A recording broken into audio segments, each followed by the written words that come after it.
regresamos con argumentos. Gracias por seguir en sintonía de este espacio. Es el segmento final donde también estaremos leyendo algunas de sus preguntas y de sus comentarios. Señor León Magno Flores, quería, su opinión respecto al panorama político nacional. Como lo mencionábamos, por un lado un sector va a un proceso de elección primaria, está la Alianza Democrática, están los partidos independientes y hay una población que según las encuestas está hastiada de los políticos porque no llegan esas soluciones. ¿Qué pasa con el debate de las ideas, de las propuestas de los políticos para poder dar lo que es el fin de la política, solución al bien común, al problema que tienen los venezolanos, resolver?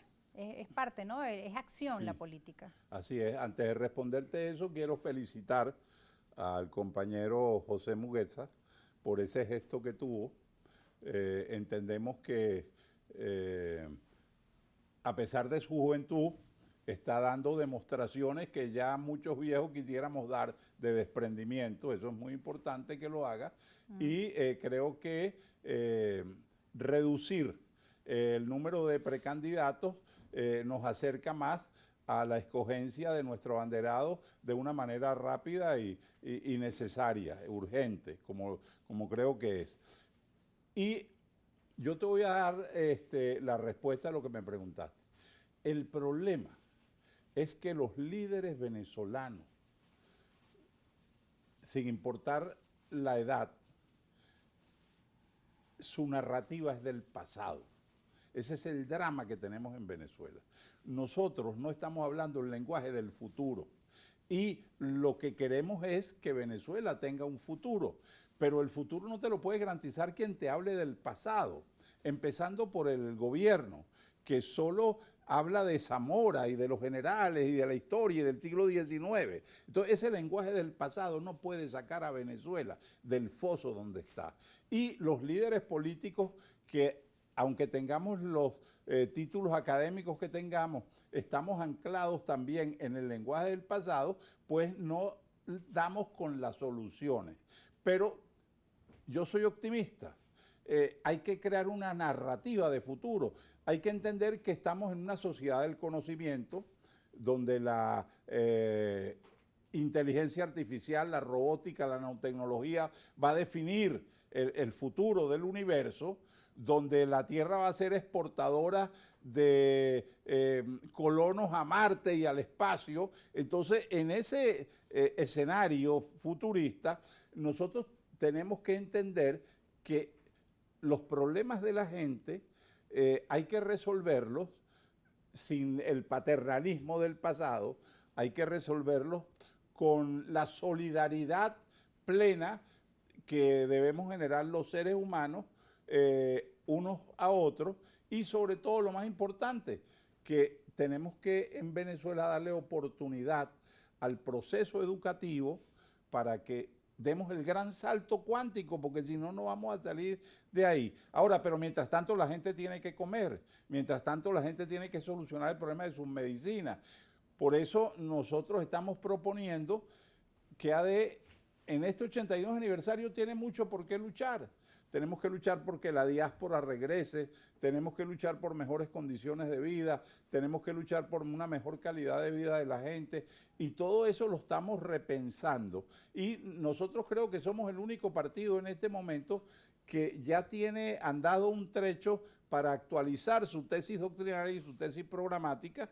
Apenas salgamos de esta situación interna que tenemos, vamos a presentarle al país esa nueva narrativa y hay que inventar, generar, crear o desaparecemos. Y por eso es que yo te digo que los líderes tienen que abandonar la narrativa del pasado. Y que miembros de Acción Democrática también forman parte, por otro lado, de la Comisión de Diálogo. El tema del diálogo nuevamente toma protagonismo y genera expectativas.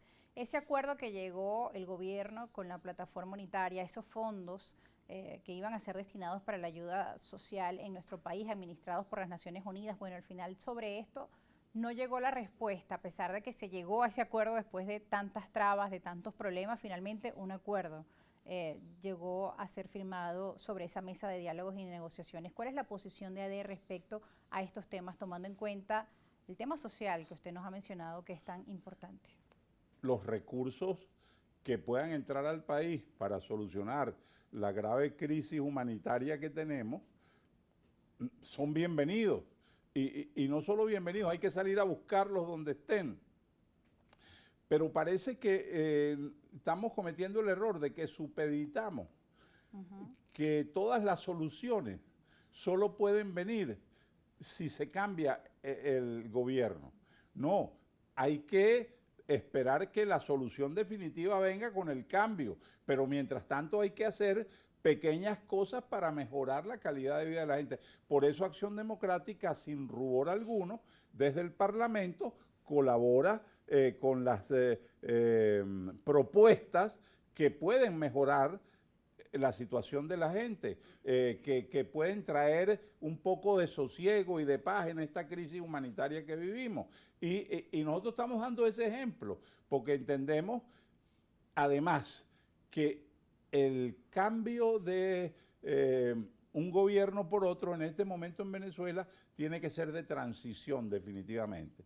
Y nosotros necesitamos que en un nuevo gobierno de los factores democráticos del país, también quienes salgan del poder puedan tener la capacidad para dialogar y todos juntos ir aportando las soluciones que el país necesita. Ese es el lenguaje nuevo que hay que hablar. Todos nos tenemos que entender porque el problema es de todos.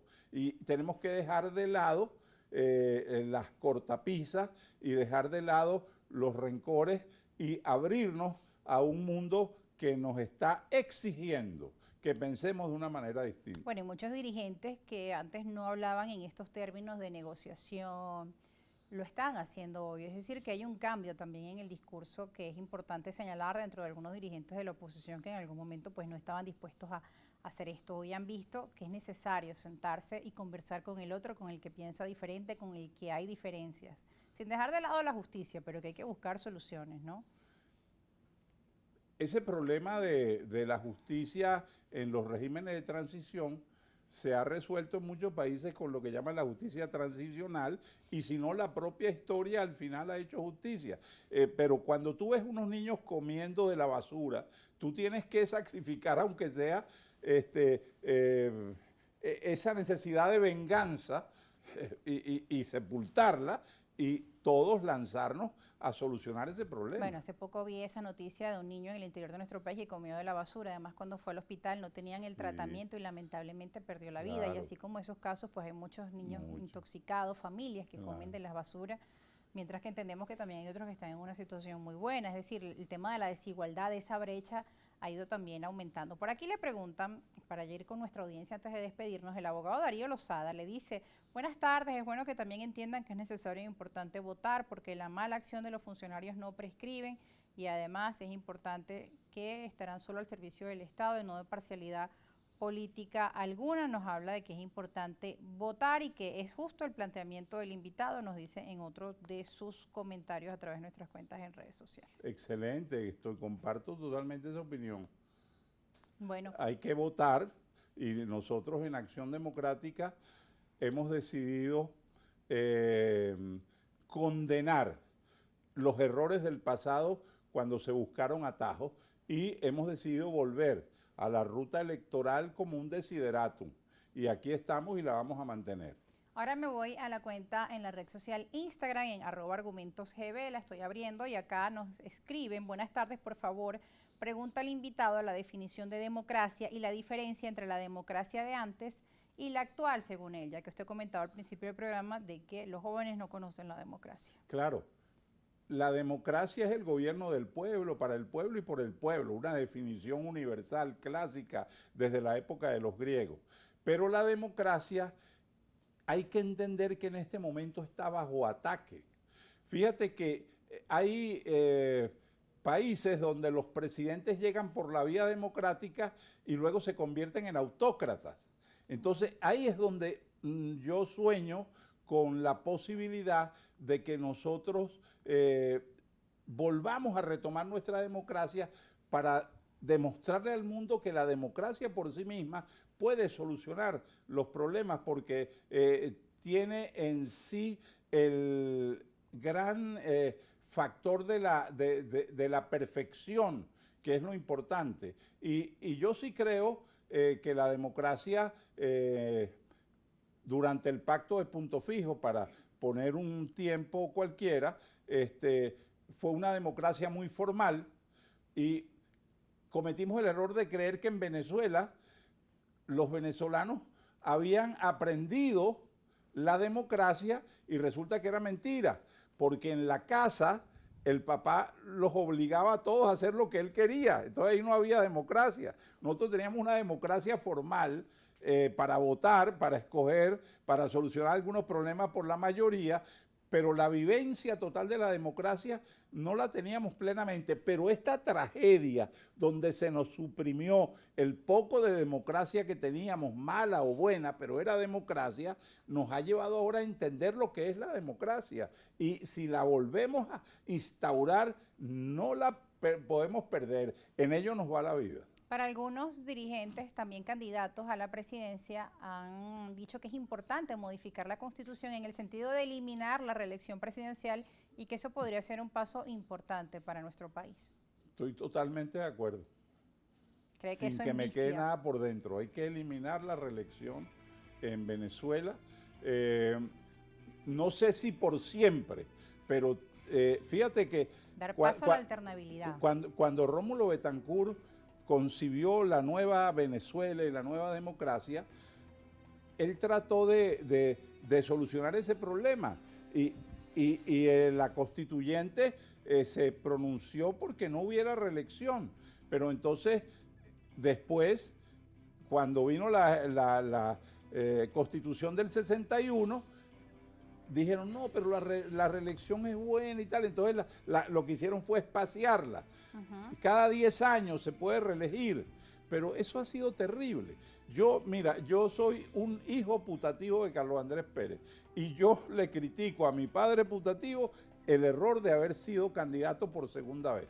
Tuvo que haberle dado paso y todo ese potencial que él tenía en ese momento tuvo que haberlo usado para convertir al partido en un instrumento con nuevos candidatos y con nuevas caras. Es decir, debió haber impulsado el relevo Carlos Andrés Pérez y no lo hizo. Entonces, las reelecciones no son buenas. Bueno, y que eso ha llevado al personalismo, la falta de impulsar esos nuevos relevos y de que muchas figuras pues quieran también aferrarse a seguir siendo las caras o los líderes. Bueno, gracias por las reflexiones en nuestra edición de hoy de Argumentos. Gracias por estar con nosotros. Gracias a ustedes y gracias a todos sus televidentes.